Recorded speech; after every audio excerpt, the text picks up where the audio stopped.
ভারতের যে নাটক আমরা এখানে দেখি বিভিন্ন চ্যানেলে, আমাদের ঠিকই বলেছে, আমাদের চ্যানেল অ্যালাউ করে না ভারতে। আমরা কত দুর্ভাগা, আমাদের বার্গেনিং ক্ষমতা এত কম যে আমাদের চ্যানেলগুলো ভারতে তারা প্রদর্শন করে না, কিন্তু তাদের চ্যানেলগুলো আমাদেরকে অবলীলায় আমরা গ্রহণ করি, আমরা সেগুলো দেখি। আমাদের এত শান্ত সুস্থিত এবং আমাদের সমাজ এত চমৎকার সমাজ, এখানে বাবা মা ভাই বোন আত্মীয় স্বজন নিয়ে আমাদের যে শান্তিময় এবং সৎ যে সমাজ, সেই সমাজকে বিকৃত করার জন্য আজকে যে সাংস্কৃতিক আগ্রাসন, যে কথাটি ভদ্রমহিলা বলছিলেন, একটা অত্যন্ত সত্য কথা, সেটা ক্রমাগত ভাবে শেখ হাসিনা এটাকে আশকারা দিয়েছেন। এইটা চলেছে কি, বাড়ির চাকরানির সাথে বাড়ির ছেলের সম্পর্ক, গাড়ির ড্রাইভারের সাথে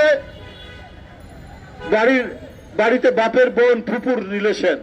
এই হচ্ছে ভারতীয় নাটকের কালচার। আপনি দেখবেন প্রায় জায়গায়, প্রায় অবস্থায়। আর ভারতে যে প্রায় 80-85% যে গরিব মানুষের জীবন নিয়ে কোনো নাটক নেই, গরিব মানুষের জীবন নিয়ে সেখানে কোনো ধরনের সাংস্কৃতিক কোনো কর্মকাণ্ড আমরা টেলিভিশনে দেখি না। একেবারে একটা বিকৃত চার, যেটা ভারতের যে আদি কালচার সেটার সাথেও মেলে না। এই সমস্ত বিকৃত কালচারের কারণে আজকে সমাজের মধ্যে এই জঘন্যতম নারীর উপর নানা ধরনের যে আক্রমণ, নারীরা আজকে যে বিভিন্ন ভাবে আজকে নির্যাতিত হচ্ছে। আসিয়ারা, ওই বাচ্চা 8 বছরের মেয়ে, আজকে ধুকতে ধুকতে নির্যাতিত হয়ে ধুকতে মারা গেল।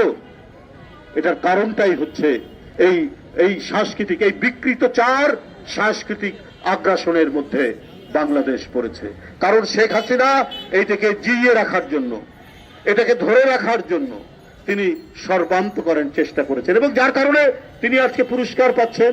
সেখানে তিনি পালিয়ে গেছেন, তাকে সযত্নে সেখানে রাখা হয়েছে। কিন্তু আমরা যে একটা স্বাধীন দেশ, দেওয়া নেওয়ার মধ্যেই তো সম্পর্ক। আপনার চ্যানেল এখানে চলবে, আমাদের চ্যানেল আপনাদেরকে চালাতে হবে।